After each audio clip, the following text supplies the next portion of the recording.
नमस्कार साथियों, आप सभी का चाणक्य अकेडमी के ऑनलाइन प्लेटफॉर्म पर एक बार फिर से हार्दिक स्वागत है। आज हम विज्ञान के एक महत्वपूर्ण टॉपिक आनुवंशिकी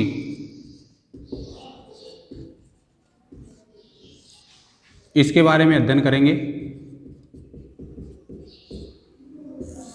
आनुवंशिकी को पढ़ने से पहले हम तीन चीज़ों के बारे में जानकारी करते हैं: आनुवंशिक लक्षण, आनुवंशिकता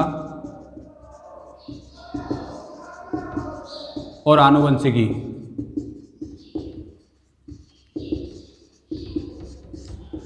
कि आनुवंशिक लक्षण क्या होते हैं, आनुवंशिकता किसे कहेंगे और आनुवंशिकी क्या होती है। आनुवंशिकी का मतलब होता है कि माता पिता के वे सभी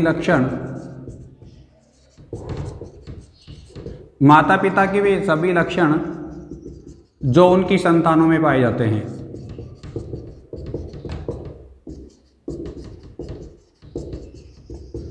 उन सभी लक्षणों को हम आनुवंशिक लक्षण कहते हैं। प्राय देखा भी होगा कि किसी भी संतान के अंदर जो लक्षण होते हैं उनमें आधे गुण अपने माता से मिलते हैं और आधे गुण हमें पिता से मिलते हैं। तो जो भी लक्षण जो हमें माता पिता से प्राप्त होते हैं वे सारे के सारे लक्षण जो हैं आनुवंशिक लक्षण कहलाते हैं। आनुवंशिकता का मतलब होता है कि आनुवंशिक लक्षणों का एक पीढ़ी से दूसरी पीढ़ी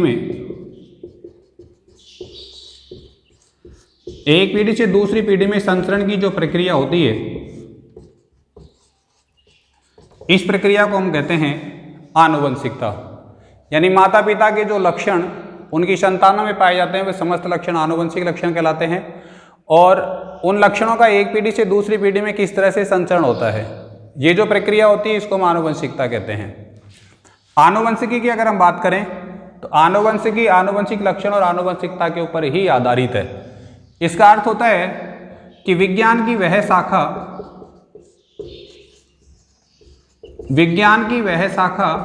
जिसमें आनुवंशिक लक्षण, आनुवंशिकता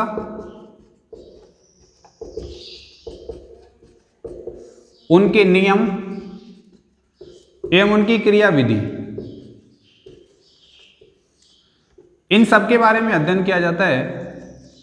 तो ये जो शाखा होती है इसको हम बोलते हैं आनुवंशिकी।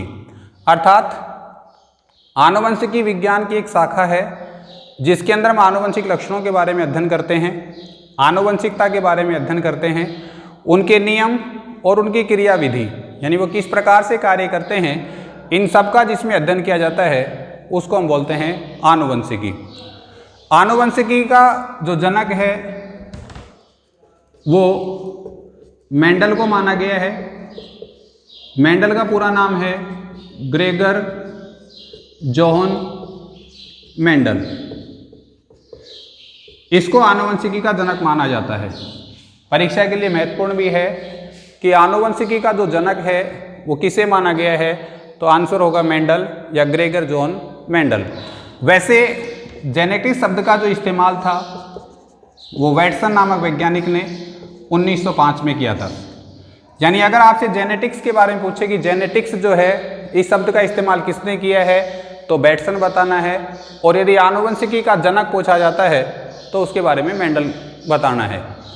ये तो थी सामान्य जानकारी कि आनुवंशिक लक्षण का मतलब था माता पिता के भी सभी लक्षण जो उनकी संतानों में पाए जाते हैं उन्हें आनुवंशिक लक्षण कहते हैं। आनुवंशिकता आनुवंशिक लक्षणों का एक पीढ़ी से दूसरी पीढ़ी में संचरण की जो प्रक्रिया होती है उसको हम आनुवंशिकता कहते हैं। और विज्ञान की वह शाखा जिसमें आनुवंशिक लक्षण, आनुवंशिकता, उनके नियम, उनके सिद्धांत, उनकी क्रियाविधि, इन सब के बारे में अध्ययन किया जाता है उसको आनुवंशिकी कहते हैं। आनुवंशिकी का जनक मेंडल को माना गया है और जेनेटिक शब्द का इस्तेमाल जो है वो वैटसन ने सन 1905 में किया था।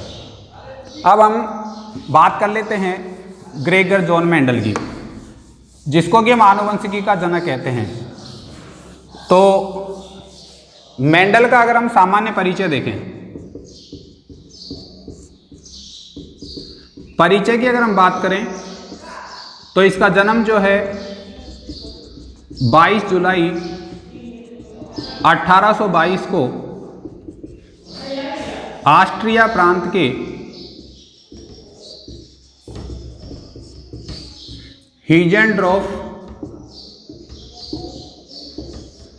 हीजेंड्रोफ शहर में एक माली परिवार में हुआ था। जैसा कि हम जानते हैं कि कोई भी बच्चा जब जन्म लेता है तो उसकी प्रारंभिक शिक्षा जो है उसके अपने ही शहर या अपने गांव में होती है। तो इनकी भी जो प्रारंभिक शिक्षा है वो इनके शहर में ही शुरू की गई। उसके बाद 1842 के अंदर इन्होंने दर्शन शास्त्र का अध्ययन किया और दर्शन शास्त्र का अध्ययन करने के लिए ये वियना चले गए।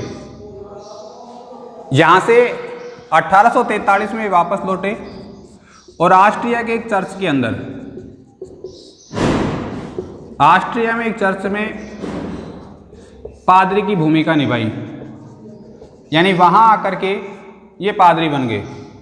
उसके बाद 1849 में उच्च अध्ययन के लिए वे वापस वियना गए। वहाँ से वापस लौटने के बाद 1853 में 1854 में आकर के ये पुनः इसी चर्च में पादरी का काम करने लग गए और यहीं पर आकर के उन्होंने मटर के पौधे पर, जिसको हम उद्यान मटर कहते हैं, इस उद्यान मटर के पौधे पर इन्होंने संकरण प्रयोग किए। संकरण प्रयोग करते रहे 7 वर्ष तक। 7 वर्ष तक लगातार प्रयोग करने के बाद इन्होंने 1864 में उस समय की मशहूर पत्रिका British society of natural history, इस पत्रिका के अंदर अपना शोध पत्र प्रस्तुत किया। ये शोध पत्र 1865 में पादप संकरण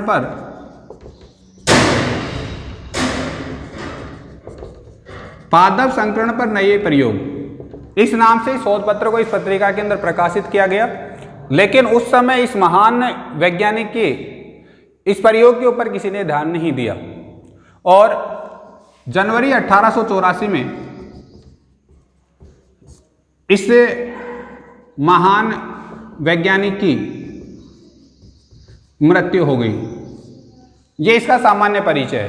फिर सुने, मेंडल का जन्म 22 जुलाई 1822 को ऑस्ट्रिया नाम प्रांत के हीजेंड्राफ शहर में एक माली परिवार के अंदर हुआ था। प्रारंभिक शिक्षा इनकी हीजेंड्राफ में हुई। उसके बाद 1842 में इन्होंने दर्शन शास्त्र का अध्ययन किया। 1843 के अंदर ऑस्ट्रिया में चर्च के अंदर एक पादरी की भूमिका अदा की। उसके बाद 1849 में उच्च अध्ययन करने के लिए वियना चले गए। वहाँ से लौटने के बाद 1853-54 में ये पुनः उसी चर्च के अंदर एक पादरी का काम करने लग गए और यहाँ पर रह करके उन्होंने उद्यान मटर के पौधे पर संकरण के प्रयोग किए। लगातार 7 साल के अथक प्रयास से इन्होंने अपना शोध पत्र जो है British society of natural history के सामने 1865 के अंदर प्रकाशित किया, जिसे पत्रिका ने पादप संकरण पर नए प्रयोग नामक शीर्षक से 1865 में इसे प्रकाशित किया। लेकिन इस प्रयोग पर किसी ने ध्यान नहीं दिया और जनवरी 1884 में इस महान वैज्ञानिक की मृत्यु हो गई। इसके बाद 3 वैज्ञानिक हुए। हॉलैंड का हुगो डी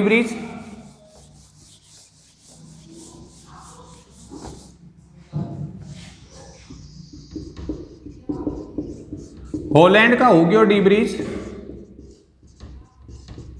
जर्मनी का कार्ल कोरेंस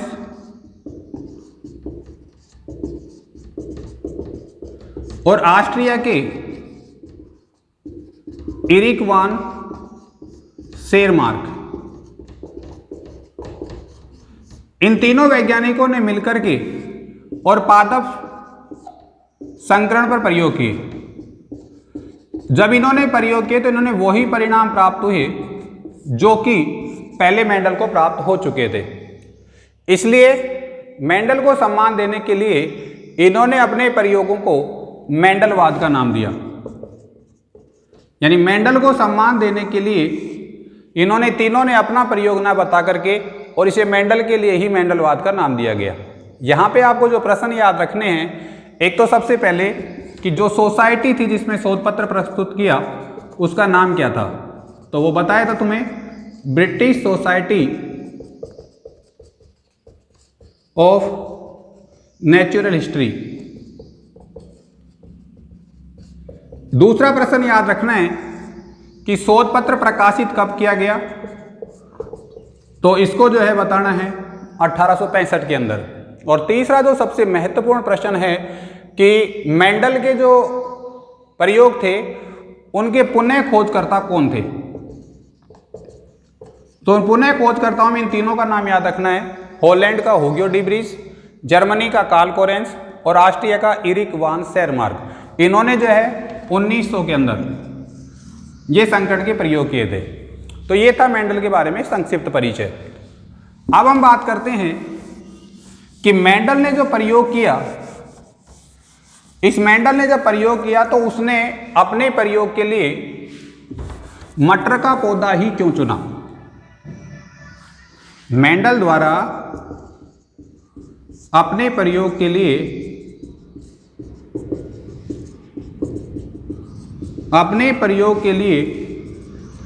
मटर के पौधे को चुनने का कारण, यानी अपने प्रश्न दिमाग में ये आता है कि मेंडल ने जो प्रयोग किए थे उसमें उसने जो है मटर का पौधा चुना था, तो क्या उस समय कोई और पौधे नहीं थे जिन पे वो संकरण कर सकता था या ये प्रयोग कर सकता था।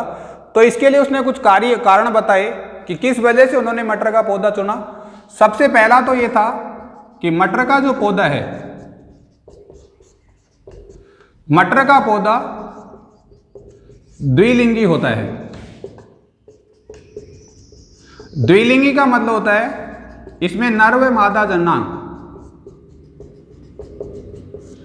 एक ही पौधे में पाए जाते हैं, इसलिए इसमें सिर्फ स्वपरागण ही संभव है और कभी कभी हम इसमें परपरागण करा सकते हैं। यानी स्वपरागण ही होता है। स्वपरागण का मतलब होता है कि किसी भी पादप के जो परागकण होते हैं उसके स्त्री के वर्तिकाग्र पे पहुंचने की जो क्रिया होती है उसको परागण कहते हैं। अगर ये अपने आप पहुंचते हैं तो स्वपरागण कहलाता है, और यदि ये परागकण किसी दूसरे के माध्यम से पहुंचते हैं तो इसको हम परपरागण कहते हैं। तो यहाँ पे जो है मटर का पौधा द्विलिंगी था। द्विलिंगी होने के कारण इसमें जो स्वपरागण की क्रिया ही ज्यादा संभव थी, इसलिए इसने मटर का पौधा चुना। दूसरा जो कारण बताया कि मटर का जो पौधा है इसका जीवन काल अल्प समय में ही पूर्ण हो जाता है, इसलिए थोड़े समय बाद ही इसकी दूसरी पीढ़ी प्राप्त की जा सकती थी। यानी मटर का जो पौधा है वो आयु के अनुसार जो है 1 वर्षीय होता है, यानी जिस ऋतु में बोया जाता है उसी ऋतु में इसमें फल तैयार हो जाते हैं। तो एक पौधा अल्प समय में पूर्ण होने के कारण जीवन काल, और थोड़े समय बाद ही दूसरी पीढ़ी प्राप्त हो जाए, इसलिए भी जो है मेंडल ने अपने प्रयोग के लिए मटर का पौधा चुना। तीसरी चीज कि मटर के पौधे के अंदर जो लक्षण थे उनको बाहर से ही आसानी से देखा व पहचाना जा सकता है। यानी मटर को अगर हम दूर से भी देखेंगे तो उसके जो बाहरी लक्षण हैं, बाहरी लक्षणों में हम देख सकते हैं इसकी लंबाई के आधार पर कि पादप लंबा है कि बौना है, फली का आकार देख सकते हैं, गोल है या चपटी है, हरी है या पीली है, बीज जो हैं वो गोल हैं या झुर्रीदार हैं। तो यानी इन सब लक्षणों को हम जो है बाहर से ही आसानी से देखकर पहचान सकते हैं। तो इस कारण भी जो है मेंडल ने अपने प्रयोग के लिए मटर का पौधा चुना। यानी ये वो कारण थे कुछ महत्वपूर्ण जिनके आधार पर मेंडल ने अपने प्रयोग के लिए मटर का पौधा चुना। दोबारा सुने, मेंडल ने अपने प्रयोग के लिए मटर के पौधे के चुनने के जो कारण बताए थे उसमें एक तो था कि मटर का पौधा द्विलिंगी होता है। द्विलिंगी का मतलब होता है इसमें नर व मादा जनांग एक ही पौधे में पाए जाते हैं, इस वजह से इसमें जो है स्वपरागण की क्रिया ही संभव होती है और कभी कभी हम इसमें परपरागण भी करा सकते हैं। दूसरा, मटर का पौधे का जो जीवन काल है वो अल्प समय में ही पूरा हो जाता है, यानी थोड़े समय बाद ही इसकी हम दूसरी पीढ़ी भी प्राप्त कर सकते हैं, इसलिए भी उसने यही चुना।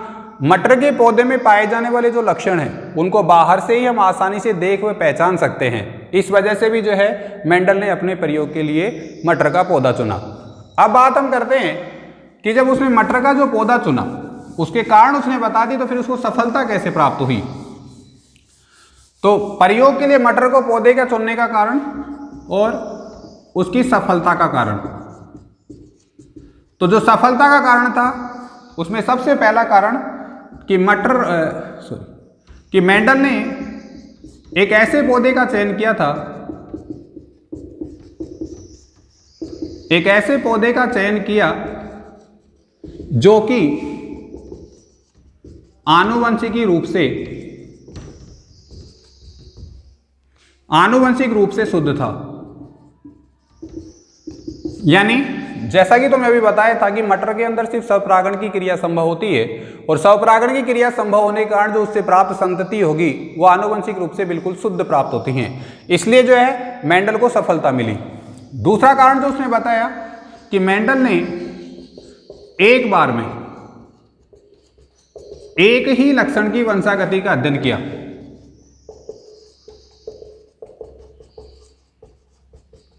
यानी ये नहीं कि मेंडल ने जो लक्षण चुने उन सभी लक्षणों की एक साथ वंशागति का अध्ययन किया हो, उसने सिर्फ एक बार में एक ही लक्षण की वंशागति का अध्ययन किया था। सामान्यतः हम देखते हैं कि जो हमारी किताबें चलती हैं तो हमें याद नहीं हो पाता है, तो यहाँ पर ये जो थ्योरी है, ये जो सिद्धांत है वो अपने लिए भी लागू होता है। होता क्या है कि हमने आधे घंटे या 1 घंटे गणित पढ़ी, उसके बाद थोड़ी देर बाद विज्ञान पढ़े, उसके बाद हमने सामाजिक ज्ञान पढ़ी, उसके बाद अंग्रेजी पढ़ी। इस तरह हम थोड़े थोड़े समय के लिए जो है सारी विषय एक ही दिन में पढ़ना चाहते हैं, और यही कारण होता है कि हम जब गणित पढ़ रहे होते हैं और उसको जब छोड़ते हैं फिर उसको बाद में जब तक लेट तक नहीं ले पाते तब तक हम गणित भूल चुके होते हैं। जैसे ही हम विज्ञान जब पढ़ रहे हैं उस टाइम याद होती है, लेकिन उसके बाद उस विषय को छोड़ के दूसरे विषयों के साथ अगर हम उसकी तुलना करके हम उनको आगे पढ़ाई जारी रखते हैं और पीछे वाली छोड़ देते हैं तो वो हमें याद नहीं हो पाती है। तो हमारे लिए भी ये जरूरी है कि जब भी हम अध्ययन करें एक बार में एक विषय का अच्छी तरह से अध्ययन करें। यानी आप जैसे सप्ताह में 6 दिन होते हैं, 6 विषय होती हैं, या आपके पास जितने भी विषय हैं उनका एक टाइम पीरियड रखें, तो उस पीरियड के हिसाब से अगर आप पढ़ाई कर पाएंगे तो निश्चित रूप से वो चीज़ें हमें याद हो सकती हैं। यहाँ भी अगर वो सारे लक्षण एक साथ अध्ययन कर पाता तो शायद वो सफल नहीं हो पाता, इसलिए उसने सिर्फ एक बार में एक ही लक्षण की वंशागति का अध्ययन रखा। तीसरी जो महत्वपूर्ण बात थी, उसके पास जो भी परिणाम प्राप्त हुए, यानी जो भी परिणाम प्राप्त हुए उन सभी का उन्होंने सांख्यिकी अभिलेख रखा। साथियों, जब भी उसने प्रयोग किए होंगे उसको बहुत सारे लक्षण प्राप्त होंगे, बहुत सारे परिणाम प्राप्त हुए होंगे, अगर वो उनका अभिलेख नहीं रखता, यानी यदि वो उनको नहीं लिखता तो शायद वो भूल चुका होता कि पहले क्या लक्षण था अब क्या लक्षण है। इसलिए उसने जो उनका अभिलेख रखा, जिसकी वजह से उसको ये तुलना करने में सहायता मिली, जिसकी वजह से उसको संकर्ण प्रयोग में सफलता मिली। जैसे कि अगर हम किसी चीज़ को पढ़ें और पढ़ने के बाद अगर उसको लिख ले याद करके, और यदि फिर उसका दोहरान करें तो निश्चित रूप से वो चीज़ें हमें हमेशा के लिए याद हो सकती हैं। तो यहाँ भी उसने सांख्यिकी अभिलेख रखा और एक बार में एक ही लक्षण की वंशागति का अध्ययन रखा। जो भी उसने चयन किया वो आनुवंशिक रूप से शुद्ध था, इसलिए मेंडल को जो है अपने प्रयोग में सफलता मिली। फिर सुने, मेंडल ने अपने प्रयोग के लिए जो मटर का पौधा चुनने का कारण था, उसके कारण उसको सफलता क्यों मिली, उसका मुख्य कारण ये रहा, एक तो मेंडल ने एक बार एक ऐसे पौधे का चयन किया था जो कि आनुवंशिक रूप से शुद्ध था। दूसरी बात, मेंडल ने एक बार में एक ही लक्षण की वंशागति का अध्ययन किया। और तीसरा, मेंडल को जो भी परिणाम प्राप्त हुए उसने उनका सही सांख्यिकी अभिलेख रखा, इस वजह से जो उसको सफलता मिली थी। ये थी मेंडल की सफलता के कारण और उसको मटर के पौधे के चुनने के कारण। अब बात करते हैं कि मेंडल ने जो आनुवंशिकी शब्द दिए थे या आनुवंशिक शब्दावली दी, उसका अर्थ क्या है।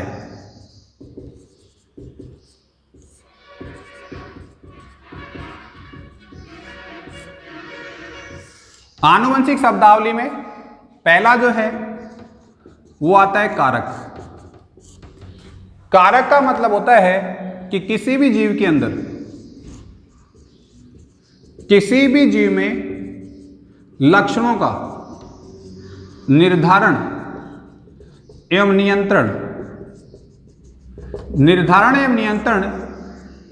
जिसके द्वारा किया जाता है उसे हम कारक कहते हैं। बाद में इस कारक को बैटसन ने जीन नाम दिया, यानी मेंडल ने इसको कारक कहा था और बैटसन ने इनको जीन कहा था। यानी अपने आरे शरीर के अंदर जो लक्षणों का निर्धारण और नियंत्रण होता है वो मुख्य रूप से जीन के द्वारा होता है।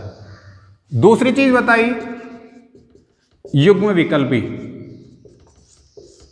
तो किसी भी प्राणी के अंदर, किसी भी प्राणी में लक्षणों का निर्धारण और नियंत्रण, जिस विकल्प के द्वारा किया जाता है उस विकल्प को हम युग्म विकल्प कहते हैं। ये युग्म विकल्प दो प्रकार के होते हैं, एक समयुग्मजी और दूसरा विषमयुग्मजी। समयुग्मजी का मतलब होता है जब कारक युग्म के दोनों कारक यदि समान हो तो इन्हें समयुग्मजी कहा जाता है। जैसे लंबे पौधे के लिए हम दो बड़े टी का इस्तेमाल करते हैं, बौने पौधे के लिए हम दो छोटे टी का इस्तेमाल करते हैं। तो ये समयुग्मजी हो गए। विषमयुग्मजी का अर्थ होता है जब कारक युग्म के दोनों कारक अलग अलग हों तो उसको हम विषमयुग्मजी कहते हैं। यानी किसी भी प्राणी के अंदर जो कारक युग्म पाए जाते हैं जिनसे लक्षणों का निर्धारण और नियंत्रण होता है, अगर वो दोनों अलग अलग प्रकार के होते हैं तो उसको हम विषमयुग्मजी कहते हैं। ये ध्यान रखना कि जो संकर संतति होती है, जो आगे हम पढ़ाएंगे, तो संकर संतति हमेशा विषमयुग्मजी होती है। इस विषमयुग्मजी संतति में एक कारक प्रभावी होता है और दूसरा कारक जो है वो अप्रभावी होता है। फिर सुने, कारक का मतलब है किसी जीव में लक्षणों का निर्धारण और नियंत्रण करने वाले जो पदार्थ होते हैं उनको हम कारक कहते हैं। इन कारकों को बैटसन ने जीन नाम दिया था। युग्म विकल्पी, किसी भी प्राणी में लक्षणों का निर्धारण और नियंत्रण करने वाले कारकों का जो युग्म होता है उसको युग्म विकल्प कहा जाता है। ये युग्म विकल्पी के आधार पर ये दो तरह के होते हैं, एक समयुग्मजी और एक विषमयुग्मजी। समयुग्मजी का मतलब होता है जब कारक युग्म के दोनों कारक समान हों तो इसे समयुग्मजी कहा जाता है, और जब कारक युग्म के दोनों कारक अलग अलग हों तो इसे हम विषमयुग्मजी कहते हैं। संकर संतति हमेशा विषमयुग्मजी होती है क्योंकि इसमें एक कारक प्रभावी होता है और दूसरा कारक अप्रभावी होता है। इसके बाद आता है लक्षण प्ररूप और जीन प्ररूप।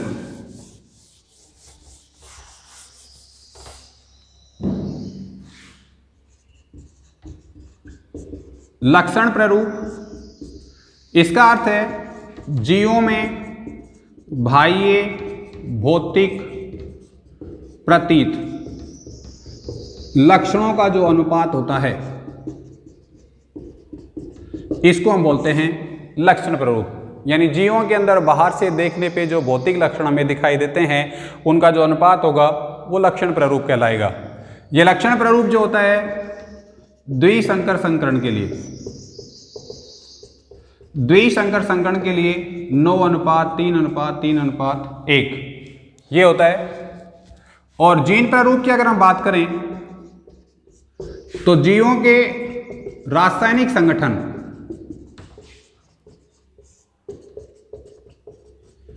या जीनी संगठन के आधार पर निर्धारित जो अनुपात होता है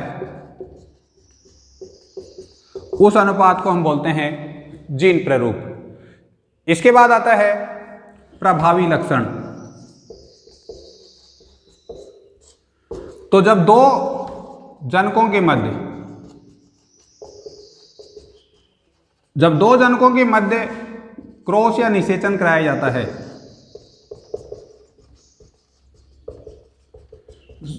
क्रॉस या निषेचन कराया जाता है, तो उनसे प्राप्त जो प्रथम पीढ़ी होती है, इस प्रथम पीढ़ी में प्राप्त जो लक्षण होते हैं उसमें जो दिखाई देते हैं वो प्रभावी लक्षण कहलाते हैं। फिर सुनो, जब दो जनकों के मध्य क्रॉस या निषेचन की क्रिया कराई जाती है तो पहली पीढ़ी में प्राप्त जो संतति होती है, इस पहली पीढ़ी में प्राप्त संतति में जो लक्षण हमें दिखाई देते हैं उन लक्षणों को हम प्रभावी लक्षण कहते हैं। इसके अलावा अप्रभावी लक्षण, तो जब दो जनकों के मध्य क्रॉस या निषेचन कराते हैं, यानी निषेचन की प्रक्रिया होती है, तो पहली पीढ़ी से प्राप्त जो संतति होगी उसमें जो लक्षण नहीं दिखाई देंगे उन लक्षणों को हम बोलते हैं अप्रभावी लक्षण। या हम सामान्य रूप में कह सकते हैं दिखने वाला लक्षण प्रभावी होता है और नहीं दिखने वाला लक्षण जो होता है वो अप्रभावी लक्षण होता है। इसके अलावा एक संकर संकरण, एक संकर संकरण का मतलब होता है एक जोड़ी युग्म विकल्पी के लिए, एक जोड़ी युग्म विकल्पी के लिए किया गया क्रॉस।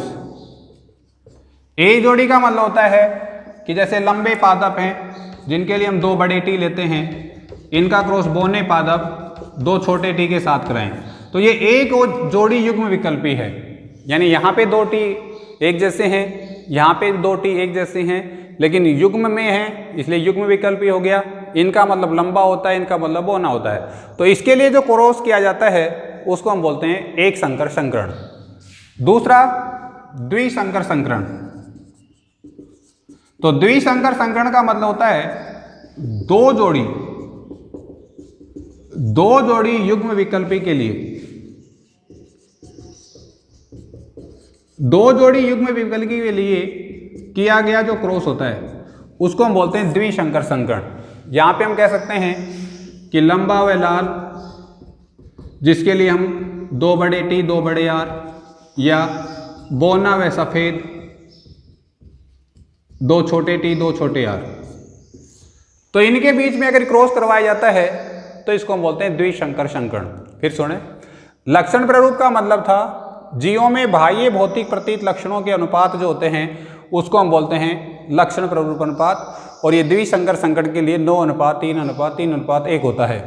जीन प्रारूप, जीवों के जीनी संगठन के आधार पर जो अनुपात निर्धारित किया जाता है उसको जीन प्रारूप कहते हैं। प्रभावी लक्षण, जब दो जनकों के मध्य क्रॉस या निषेचन की प्रक्रिया कराई जाती है तो पहली पीढ़ी में जो संतति प्राप्त होती है उसमें जो लक्षण दिखाई देते हैं उनको हम प्रभावी लक्षण कहते हैं, और जो लक्षण हमें दिखाई नहीं देते हैं उनको हम अप्रभावी लक्षण कहते हैं। एक संकर संकरण का मतलब है एक जोड़ी युग्म विकल्पी के लिए किया गया क्रॉस जो है वो एक संकर संकरण कहलाता है। जैसे लंबे पौधे का क्रॉस बौने पौधे के साथ कराने पर जो क्रॉस किया जाता है वो एक संकर संकरण कहलाता है। द्विसंकर संकरण का मतलब है दो जोड़ी युग्म विकल्पी के लिए किया गया जो क्रॉस होता है उसको हम बोलते हैं द्विसंकर संकरण। जैसे लंबे व लाल पौधे का बौने व सफेद पौधे के साथ क्रॉस करवाया जाता है। तो ये कुछ आनुवंशिक शब्दावली थी जिनका हम इस्तेमाल कर सकते हैं और जिसको हमें मेंडल ने बताया था। अब बात करते हैं हम मेंडल के नियमों की।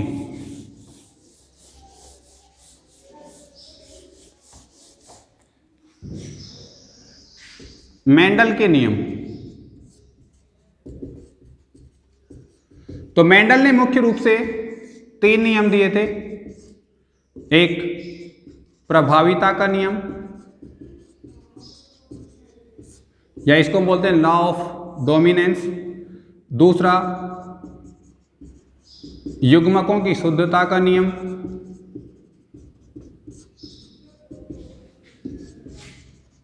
या इसको हम पृथक्करण का नियम भी कहते हैं। और तीसरा था स्वतंत्र अपिव्यूहन का नियम। मेंडल ने मुख्य रूप से 3 नियम दिए थे। इनमें से प्रथम जो दो नियम हैं वो एक संकर संकरण पर आधारित है और तीसरा जो नियम है वो द्विसंकर संकरण पर आधारित है। तो हम पहले एक एक करके नियमों को पढ़ते हैं।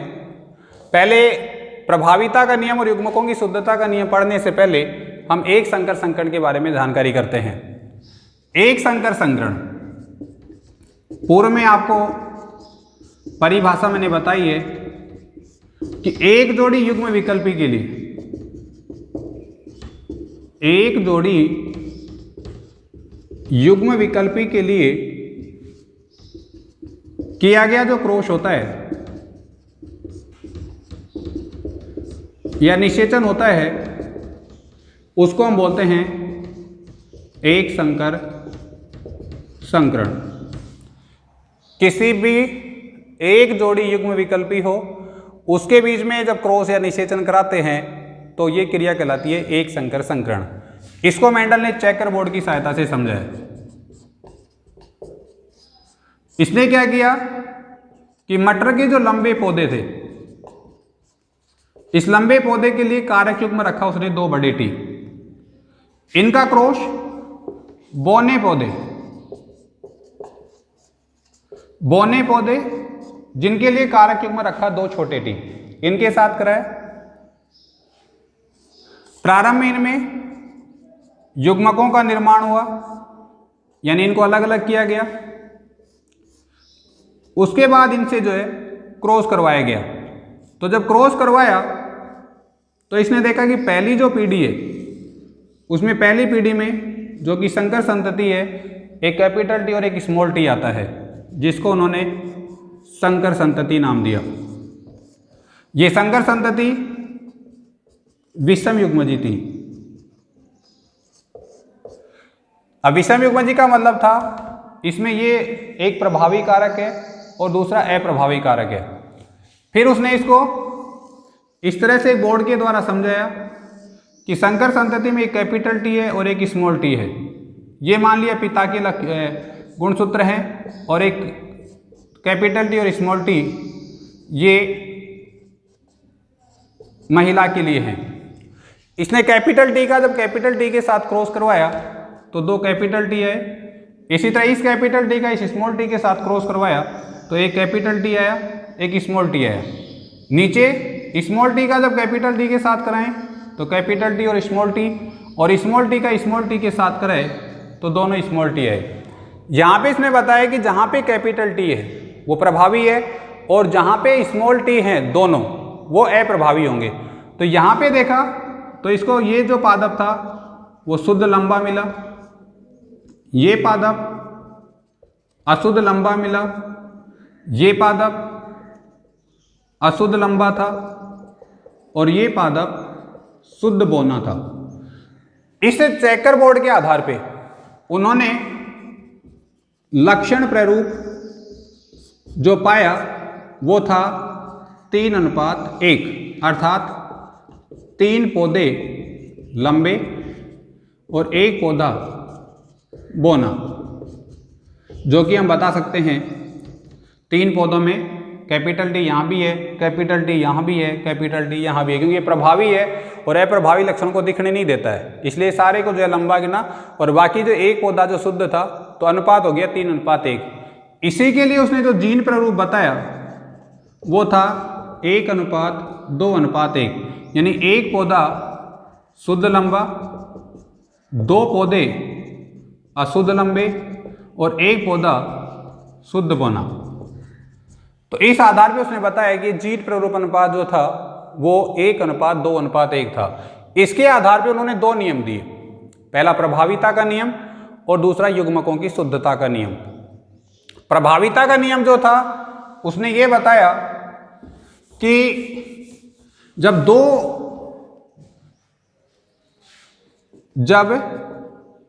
दो जनकों के मध्य या विपर्यासी लक्षणों वाले, यानी अलग अलग लक्षणों वाले 2 विपर्यासी लक्षणों वाले जनकों के मध्य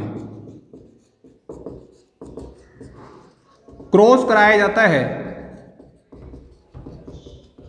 तो उनकी प्रथम पीढ़ी में जो लक्षण दिखते हैं वो प्रभावी लक्षण, और जो लक्षण नहीं दिखाई देते वो अप्रभावी लक्षण कहलाते हैं, और इस नियम को बोलते हैं प्रभाविता का नियम। फिर सुने कि जब दो जनकों के मध्य में क्रॉस या निषेचन कराया जाता है तो उनसे उत्पन्न होने वाली जो प्रथम पीढ़ी होती है, उस प्रथम पीढ़ी के अंदर जो लक्षण दिखाई दे जाएगा उसको प्रभावी लक्षण कह देंगे, और जो लक्षण नहीं दिखाई देगा उसको हम अप्रभावी लक्षण कह देंगे। यहाँ पर अगर देखें, जैसे लंबे पौधे का क्रॉस बोने पौधे के साथ कराया तो पहली पीढ़ी के अंदर जो है संतति विषम युग्मजी हुई। इस विषम युग्मजी का मतलब होता है कि सभी जो पौधे हैं ये सभी पौधे लंबे हैं, क्योंकि इसमें प्रभावी जो लक्षण है वो कैपिटल टी वाला है।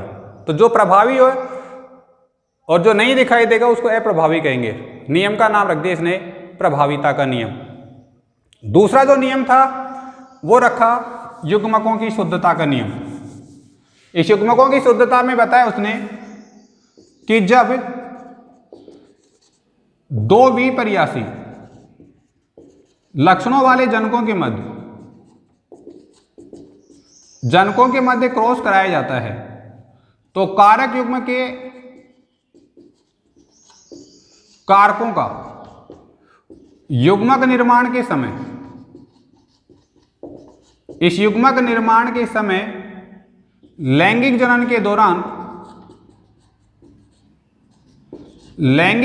दौरान अलग होना वो पृथक्करण कहलाता है। यानी पृथक्करण का मतलब उसने बताया कि जैसे लंबे पौधे हैं, दो कैपिटल टी है, बोने पौधे हैं, दो स्मॉल टी हैं, जब इनमें लैंगिक जनन करवाया जाता है तो इनसे युग्मकों का निर्माण होता है। इन युग्मकों में से जो है ये अलग अलग हो जाते हैं, इसको हम बोलते हैं पृथक्करण। अब ये भी बताया तुम्हें कि जो प्रथम पीढ़ी होती है ये प्रथम पीढ़ी विषम युग्मजी होती है, और विषम युग्मजी में एक कारक प्रभावी होता है और दूसरा कारक अप्रभावी होता है। दोनों कारक जीवन भर साथ रहते हैं, लेकिन दोनों कारक जीवन भर साथ रहने के बाद भी एक दूसरे पर कोई प्रभाव नहीं डालते हैं, इसलिए इसको हम बोलते हैं युग्मकों की शुद्धता का नियम। यानी मेंडल का जो दूसरा नियम है उसको पृथक्करण का नियम, युग्मकों की शुद्धता का नियम, विसंयोजन का नियम ये कहते हैं। फिर सुनो एक बार, प्रभाविता का नियम बताया कि जब दो जनकों के मध्य में क्रॉस या निषेचन कराया जाता है तो उनकी प्रथम पीढ़ी में जो लक्षण दिखाई देते हैं उनको प्रभावी लक्षण कहते हैं, और जो लक्षण दिखाई नहीं देते उनको अप्रभावी लक्षण कहते हैं, और इस नियम को हम बोलते हैं प्रभाविता का नियम। युग्मकों की शुद्धता का नियम था कि कारक युग्म के कारकों का युग्मक निर्माण के समय, कारक युग्म के कारकों का युग्मक निर्माण के समय लैंगिक जनन के दौरान अलग होना वो पृथक्करण कहलाता है। संकर संतति विषम युग्मजी होती है जिसमें एक कारक प्रभावी होता है और दूसरा कारक अप्रभावी होता है। दोनों कारक जीवन भर साथ साथ रहने के बाद भी एक दूसरे पर किसी प्रकार का कोई प्रभाव नहीं डालते हैं, इसलिए इसको हम बोलते हैं युग्मकों की शुद्धता का नियम। तो ये दो नियम थे जो कि एकल संकर संकरण पर आधारित थे। अब हम बात करते हैं इसका तीसरा नियम, स्वतंत्र अपव्यूहन का नियम। तो स्वतंत्र अपव्यूहन का नियम पढ़ने से पहले हमें द्विसंकर संकरण के बारे में जानकारी करनी है कि द्विसंकर संकरण क्या होता है।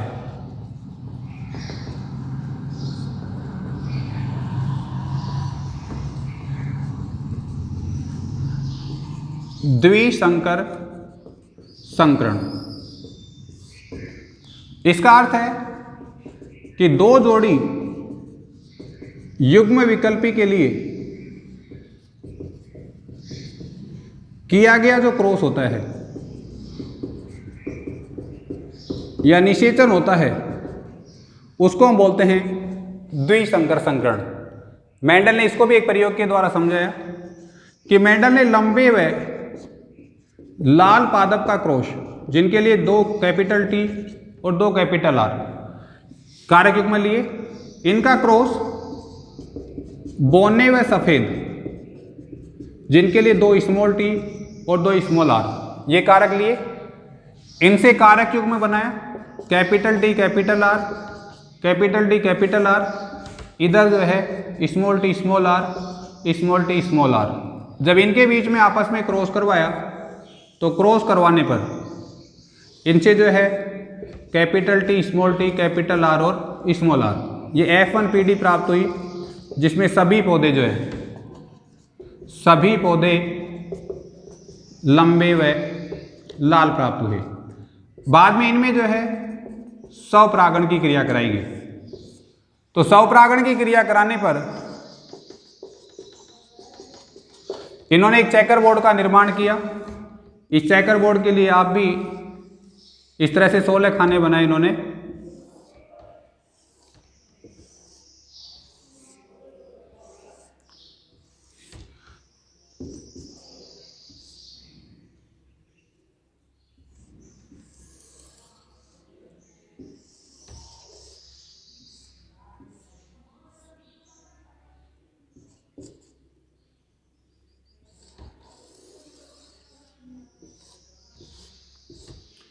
यहां पे लिखना है आपको कैपिटल टी 2 बार और दोनों बार स्मॉल टी। यहां भी आपको 2 कैपिटल टी लिखना है और 2 स्मॉल टी लिखना है। आर जो है यहां कैपिटल लिखना है, यहां पे स्मॉल लिखना है, यहां कैपिटल लिखना है, यहां स्मॉल लिखना है। यहां भी जो है कैपिटल आर लिखना है, फिर स्मॉल आर, फिर कैपिटल आर और स्मॉल आर। अब इनका अपने को क्रॉस करवाना है। कैपिटल टी आर का कैपिटल टी आर से करें तो 2 कैपिटल टी मिलेंगे और 2 कैपिटल आर मिलेंगे। इसके साथ करोगे 2 कैपिटल टी, एक स्मॉल आर, एक कैपिटल आर। यहाँ करें तो एक कैपिटल टी, एक स्मॉल टी, दोनों आर कैपिटल होंगे। यहाँ करोगे कैपिटल टी स्मॉल टी और कैपिटल आर स्मॉल आर। दूसरे के साथ करें 2 कैपिटल टी, एक कैपिटल आर, एक स्मॉल आर। यहाँ करोगे 2 कैपिटल टी, 2 स्मॉल आर। यहाँ करेंगे capital T small T capital R small R. यहाँ पे कैपिटल टी स्मॉल टी और दोनों आर स्मॉल होंगे। इसमें करें कैपिटल टी स्मॉल टी, दोनों आर कैपिटल। यहाँ कैपिटल टी स्मॉल टी, एक कैपिटल आर, एक स्मॉल आर। यहाँ दोनों टी स्मॉल होंगे, दोनों आर कैपिटल होंगे। यहाँ पे दोनों टी स्मॉल हैं, एक कैपिटल आर और एक स्मॉल आर। इसमें करें capital T small T capital R small R. यहाँ पे करेंगे एक कैपिटल टी, एक स्मॉल टी, दोनों आर स्मॉल होंगे। Capital T small T capital R small R और दोनों टी स्मॉल और दोनों आर स्मॉल। तो यहाँ पर अगर देखेंगे तो इनके लिए जो लक्षण प्रारूप अनुपात है, ये लक्षण प्रारूप अनुपात 9:3:3:1 होगा। यानी कि 9 जो पौधे होंगे वो लंबे व लाल होंगे, 3 पौधे लंबे व सफ़ेद होंगे, 3 पौधे बौने व लाल होंगे और 1 पौधा बौना व सफ़ेद होगा। ये इनका लक्षण प्रारूप अनुपात है, जिसमें कैपिटल टी है और कैपिटल आर है, इसका मतलब वो लंबा व लाल है। जिसमें कैपिटल टी है लेकिन आर कैपिटल नहीं है, वो लंबा और सफ़ेद है। जिसमें कैपिटल टी है जिसमें स्मॉल टी है कैपिटल आर है, वो बौना और लाल होगा। और जिसमें स्मॉल टी और स्मॉल आर ही है, वो बौना और सफ़ेद होगा। इसके लिए जीन प्रारूप अनुपात जो है वो होता है 1:2, 2:4, 1:1:2, 1:1:2, 1:1। 1:2, 1:4, 1:1:2, 1:1:2, 1। ये इसका जीन प्रारूप अनुपात होता है। सामान्यतः इतना बड़ा अपने को याद नहीं होता है, मोबाइल नंबर के हिसाब से इसको याद रख लें। 12, 24, 12, 12, 1, 12, 24, 12, 12, 1 और सभी के बीच में अनुपात लगा देंगे तो उनसे जीन प्रारूप अनुपात पता चल जाएगा। अब इसके आधार पे उसने जो है स्वतंत्र अपव्यूहन का नियम दिया था। ये बताता है कि जब 2, एक संकर संकरण में 1 था, जब 2 युग्म विकल्पी जनकों के मध्य क्रॉस करवाया जाता है तो प्रत्येक लक्षण की वंशागति स्वतंत्र रूप से होती है। इस नियम को हम बोलते हैं स्वतंत्र अपव्यूहन का नियम। दोबारा सुने, कि जब दो युग्म विकल्पी जनकों के मध्य में क्रॉस या निषेचन कराया जाता है तो प्रत्येक लक्षण की वंशागति स्वतंत्र रूप से होती है। एक लक्षण की वंशागति का दूसरे लक्षण की वंशागति पर कोई प्रभाव नहीं पड़ता है, इसलिए इसको हम बोलते हैं स्वतंत्र अपव्यूहन का नियम। फिर सुने, स्वतंत्र अपव्यूहन का नियम कि जब दो युग्म विकल्पी जनकों के मध्य क्रॉस या निषेचन कराते हैं तो प्रत्येक लक्षण की वंशागति स्वतंत्र रूप से होती है और एक लक्षण की वंशागति का दूसरे लक्षण की वंशागति पर कोई प्रभाव नहीं पड़ता है। इस नियम को हम बोलते हैं स्वतंत्र अपव्यूहन का नियम। और द्विसंकर संगण के लिए लक्षण प्रारूप था 9:3:3:1, अर्थात 9 पौधे लंबे और लाल, 3 पौधे लंबे और सफ़ेद, 3 पौधे बौने और लाल और 1 पौधा बौना और सफ़ेद। और इसके लिए जीन प्रारूप 1:2:2:4:1:1:2:1:1 या आपको शॉर्ट में बताया था 12:24:12:1। ये इसका जीन प्रारूप अनुपात है। ये हमारा आज का टॉपिक था। मिलते हैं नेक्स्ट टॉपिक में।